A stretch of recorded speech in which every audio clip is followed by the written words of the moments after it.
Hey everyone, आज मैं explain करने वाली हूँ थेम्पो heart that skips a beat के एपिसोड 12 को। एपिसोड की शुरुआत में पो मिंग और ते के साथ कोरियोग्राफी देख रहा था क्योंकि अब वो एक न्यू सॉन्ग के एमवी को डायरेक्ट करने वाला है। इसके बाद वो ते के साथ कॉफी बाय करने एक शॉप पर जाता है जहाँ ते उससे कहता है, क्या तुम्हारे पास कोई आइडिया है कि तुम किस तरह इस सॉन्ग को डायरेक्ट करने वाले हो। ये सुनकर पो कहता है, अभी अभी तो मैंने कोरियोग्राफी देखी है और तुम चाहते हो कि मैं इतनी जल्दी आइडिया भी सोच लूं। ते पो को उसकी कॉफी के लिए पैसे पे करने के लिए कहता है तो पो भी मान जाता है, लेकिन तभी अर्न उस शॉप में आकर पो और ते की कॉफी के लिए पैसे पे करता है। पो अपने एक्स अर्न को देखकर थोड़ा शॉक होता है और ये सीन यहीं पर कट हो जाता है। अगले सीन में हम उन दोनों को साथ में देखते हैं जहाँ पो अर्न से पूछता है, क्या तुम किसी काम की वजह से यहाँ आए थे। अर्न हाँ बोलकर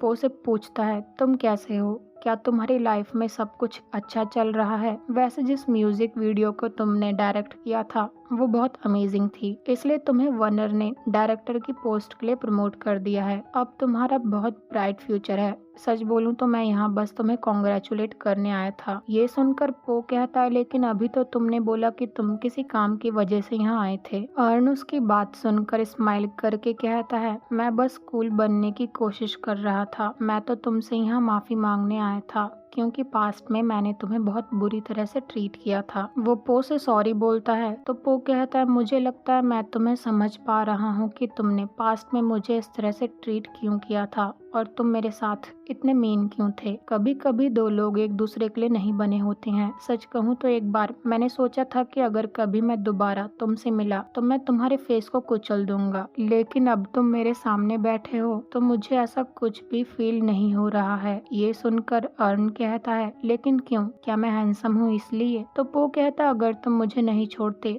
तो मेरे पास आज जो कुछ भी है वो नहीं होता, मैं यहाँ तक नहीं पहुँच पाता, इसलिए थैंक्स। पो को अंकल जोए से मिलने जाना था तो वो वहाँ से जाने लगता है। अर्न उसे कुछ सामान देता है तो पो उससे पूछता है, ये सब क्या है। अर्न स्माइल करके कहता है, तुमने मेरी कंपनी के लिए लोगो डिजाइन किया था लेकिन मैंने कभी भी तुम्हें कुछ नहीं दिया। अब कोई भी मुझसे ये पूछेगा तो मेरे पास प्रूफ होगा कि तुमने मेरी कंपनी का लोगो डिजाइन किया है। वो कंफ्यूज होकर अर्न की तरफ देखने लगता है तो अर्न कहता है, तुम मुझे इस तरह क्यों देख रहे हो। मेरी कंपनी का लोगो एक फेमस डायरेक्टर ने डिजाइन किया है और मेरी कंपनी भी काफी फेमस है, इससे तुम भी फेमस हो जाओगे। ये सुनकर पो कहता है, मुझे सच में लगा था कि तुम यहाँ मुझसे माफी मांगने आए हो, लेकिन तुम बिल्कुल नहीं बदले। जब तुम अपनी सक्सेस पार्टी में सबको क्रेडिट दे रहे थे तब तो तुमने मेरा नाम एक बार भी नहीं लिया, इसलिए अब मैं इन सब चीजों को नहीं लूंगा और अब से तुम्हें मेरे बारे में किसी से भी बात करने का कोई राइट नहीं है। ये बोलकर पो अर्न का दिया सामान वहीं फेंक कर चला जाता है। रात को जब वो अंकल से मिलने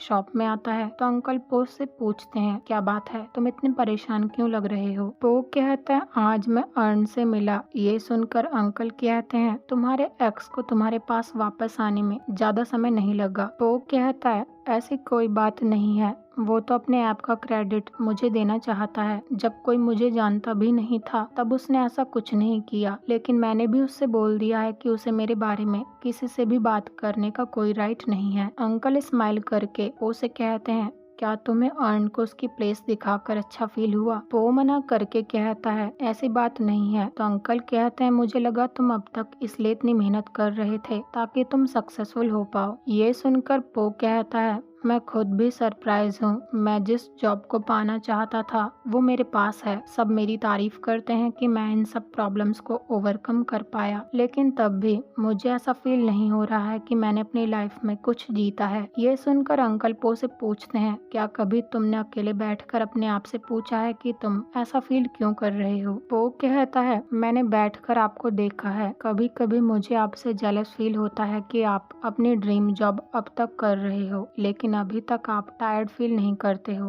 अंकल पो से कहते हैं, मैं तुम्हें एक बात बताता हूँ, ये मेरी ड्रीम जॉब नहीं है। मैंने ये शॉप इसलिए ओपन करी थी क्योंकि मेरे पास कोई आइडिया नहीं था कि पैसे कमाने के लिए मुझे क्या करना चाहिए। हर कोई यही कहता है कि तुम्हारे पास हमेशा एक ड्रीम होना चाहिए, लेकिन मैंने कभी भी कोई ड्रीम नहीं देखा है और मुझे लाइफ जीते हुए 60 साल हो गए हैं। तब तक शॉप में एक कस्टमर आ जाता है तो अंकल उस कस्टमर को सूट दिखाने लगते हैं। वो उनकी कही बात को सुनकर कुछ सोच रहा था। रात को जब वो अपने घर आता है तो वो न्यू म्यूजिक वीडियो को किस तरह डायरेक्ट करना है इस बारे में सोचने लगता है। वो किसी चीज को ढूंढने के लिए अपना कबर्ड ओपन करता है तो उसमें एक बॉक्स भी था जिसमें उसने थेम की जैकेट, कप और एक फोटो रखी हुई थी। वो थेम की फोटो और कप देखने के बाद उसकी जैकेट को बाहर निकालता है, जहां उसे याद आता है थेम ने उससे बोला था कि वो उसे हग नहीं दे पाएगा, लेकिन अगर पो थेम को हक करना चाहे तो जैकेट की पॉकेट्स में हाथ डाल ले। इस बात को याद करके पो अपनी जैकेट रिमूव करके थेम की जैकेट को पहनकर उसकी पॉकेट्स में हाथ डाल लेता है, जहां उसे जैकेट की पॉकेट में एक लेटर मिलता है जो थेम ने पो के लिए लिखा था। उस लेटर के थ्रू थेम पो से कहता है, मैं तुम्हें बहुत कुछ बताना चाहता हूँ, लेकिन मुझे डर है कि अगर हम ये बात आमने सामने बैठकर करेंगे तो मैं तुमसे सब कुछ नहीं बोल पाऊंगा, इसलिए मैं तुम्हें ये लेटर लिख रहा हूँ। मैं इस लेटर को तब लिख रहा हूँ जब हम म्यूजिक चार्ट के रिजल्ट का वेट कर रहे हैं। पेपर ने अपने आप को बिजी रखा हुआ है ताकि वो गाम से ब्रेकअप करने की वजह से सैड फील ना करे। नानो और जुन दोनों ही उसके साथ हैं और डिलान अकेले बैठा हुआ है। चाहे हम उसे कितना भी आवाज लगा लें, वो ऐसा प्रिटेंड करता है कि वो हमारी आवाज नहीं सुन पा रहा है। और मैं तुम्हें ये लेटर लिख रहा हूँ, अगर हमारे सॉन्ग ने ऑल किल चार्ट पर टॉप कर लिया तो लाइफ में ये सेकंड बार होगा कि हमने इस चार्ट पर टॉप किया है। सच कहूँ तो मुझे कम एक्साइटेड होना चाहिए, लेकिन इस चार्ट से हर किसी की होप्स और ड्रीम्स जुड़े हुए हैं, इसलिए मैं बेटर फील कर रहा हूँ। कहीं ये इस वजह से तो नहीं है कि हम दोबारा से मार्स बनने वाले हैं और एज अ ग्रुप ये हमारी पहली सक्सेस होने वाली है, लेकिन मुझे ऐसा लगता है ये इससे भी ज्यादा होने वाला है, क्योंकि इस पूरे टाइम हम बस टॉप पर आने के बारे में सोच रहे हैं और वर्ल्ड को अपनी वैल्यू प्रूव करने में लगे हुए हैं। हमने सोचा कि हमें ये करना था, मैंने, तुमने और मेरे बैंड मेंबर्स ने। अगर हम अपनी लाइफ में सक्सेसफुल नहीं होंगे तो दुनिया हमें किस तरह देखेगी? एंड में क्या हम इसी तरह के वर्ल्ड में रहते हैं, एक ऐसी दुनिया जहां हमारी वैल्यू अवार्ड्स, रैंकिंग्स और नंबर से मेजर की जाती है? हमें किस तरह का पर्सन बनना है जो उन क्रूअल लोगों को प्लीज करे, जब रियलिटी में हमारे पास कुछ भी नहीं था और हम बस ट्रेनीज थे? तब क्या हमारी कोई वैल्यू नहीं थी? मैं अपने आप से ये सवाल पूछता हूँ, लेकिन मुझे कभी कोई आंसर नहीं मिला। लेकिन फिर मैं तुमसे मिला, जिसने मेरी लाइफ में चलते हुए टाइम को स्लो कर दिया, जिसने मुझे सिखाया कि अगर हमारे पास कुछ नहीं भी है, चाहे हमारी कोई नहीं भी तारीफ करता है और हमारे काम को अच्छे से नहीं भी देखता है, लेकिन तब भी हमारी वैल्यू कहीं ना कहीं किसी की नजरों में जरूर है। और मैं ये तुम्हारी वजह से ही महसूस कर पाया। ऑल किल चार्ट पर टॉप करना हमें इस दुनिया से सेव करना है, जिस दुनिया ने हमें ये सिखाया है कि नंबर 1 बनने के लिए हर किसी को छोड़कर अकेले ही आगे बढ़ जाओ। मार्स उस दुनिया को हराकर जीतेगा। हम प्रूव करेंगे कि मार्स एक ग्रुप है जो सबको साथ लेकर चलता है, हर किसी को पीछे से सपोर्ट करता है, एक सेफ जोन है जहां हमें कंफर्ट मिलता है, एक कुशन है उस टाइम के लिए जब हम गिरकर दोबारा खड़े होते हैं, बिल्कुल तुम्हारी तरह जैसे तुमने मेरे लिए किया है। इस लेटर को रीड करते हुए पो की आंखों में आंसू आ जाते हैं। थेम आगे कहता है, मार्स तुम्हारी वजह से ही इस तरह का ग्रुप बन पाया और ऑल किल चार्ट पर टॉप करने के बाद हमारा ग्रुप लॉन्ग टाइम के लिए जिंदा रहेगा और किसी को भी दोबारा लोनलीनेस में स्टक नहीं रहना पड़ेगा। पो, मैंने ये सब तुम्हें थैंक्स बोलने के लिए लिखा है और मैं तुमसे बैक करता हूँ, चाहे कुछ भी हो जाए, चाहे हमें किसी भी सिचुएशन से जाना पड़े, चाहे वो सिचुएशन कितनी भी सीरियस हो, तुम मेरे हाथ को मत छोड़ना। चाहे ये दुनिया हमारा वेलकम ना करे या फिर हमारे सामने क्यों ना बिखर रही हो, मैं तब भी हर किसी और तुम्हारे साथ खड़े रहना चाहता हूँ। प्लीज मेरे साथ उसी तरह रहकर मुझे सपोर्ट करना जैसे मैं कर रहा हूँ। हम दोनों मिलकर इस दुनिया के अगेंस्ट फाइट करेंगे जो बस हमसे एक्सपेक्टेशंस लगाकर बैठी है। इस लेटर को रीड करके पो बहुत ज्यादा सैड होकर रोने लगता है। वो थेम के नंबर पर कॉल लगाता है लेकिन वो कनेक्ट नहीं हो पाता, तो पो मिंग को कॉल करके उसकी मदद मांगता है और अगले सीन में हम उसे एक कैफे में देखते हैं जहाँ मिंग और ते उसका ही वेट कर रहे थे। पो उन दोनों से पूछता है, क्या वो तुम्हें मिला? तो मिंग कहती है, मैंने तुम्हारा फोन तब पिक किया था जब हम दोनों घर जाने वाले थे। और यहाँ हमें पास्ट का सीन भी दिखाया जाता है जहाँ पो कॉल पर मिंग से थेम का न्यू नंबर मांग रहा था। तो मिंग कहती है मैं मिक नहीं हूँ, तुम उसे कॉल क्यों नहीं करके देखते। ये सुनकर पो बोलता है क्या तुम कंपनी के रूफटॉप पर जाकर ये चेक कर सकती हो कि थेम वहाँ पर है या नहीं। पो के कहने पर मिंग और ते दोनों ही रूफटॉप पर जाते हैं, लेकिन थेम वहाँ पर नहीं था। प्रेजेंट में मिंग पो से पूछती है वैसे तुम थेम को ढूंढने की कोशिश क्यों कर रहे हो। वो कहता है मुझे उससे कुछ जरूरी बात करनी है। ये सुनकर मिंग कहती है अभी थेम की सिचुएशन बहुत ही ज्यादा मिस्टीरियस है, हमें नहीं पता कि कंपनी ने उसे कहाँ छुपा कर रखा हुआ है। मुझे तो ये भी नहीं पता कि थेम अभी कहाँ पर है। तेपो से कहता है माना मिंग तुम्हारी कोई मदद नहीं कर पाई, लेकिन मैं तुम्हारी मदद कर सकता हूँ। देखो मैं कितना स्मार्ट हूँ। वो किसी को बाहर आने का इशारा करता है और अब वहाँ मिक की एंट्री होती है। पो मिक को वहाँ देखकर शॉक हो जाता है। अगले सीन में मिंग और ते उन दोनों को अकेले छोड़कर वहाँ से चले जाते हैं। मिक पो से पूछता है तुम्हें थेम का फोन नंबर क्यों चाहिए। पो कहता है मुझे उससे कुछ बात करनी है। मिक उससे पूछता है किस बारे में। तो पो कहता है मैं थेम से किसी बात को लेकर माफी मांगना चाहता हूँ। ये सुनकर मिक कहता है बस इतनी छोटी सी बात के लिए तुम ये काम मुझ पर छोड़ दो, मैं थेम को ये बात बता दूंगा। ये बोलकर वो वहाँ से जाने लगता है। तो पो उससे कहता है मार्स ग्रुप सच में एक बनकर रहना चाहता है। मिक बोलता है ये सब पास्ट की बात है, जो उन्हें चाहिए था प्रेमिका ने ग्रुप के हर मेंबर को वो सब कुछ दे दिया है। लेकिन पो कहता है उन्हें वो सब कुछ नहीं चाहिए। ये सच है कि हम ये सोचते थे जिंदगी में आगे बढ़ना हैप्पीनेस है, पर रियलिटी ये नहीं है।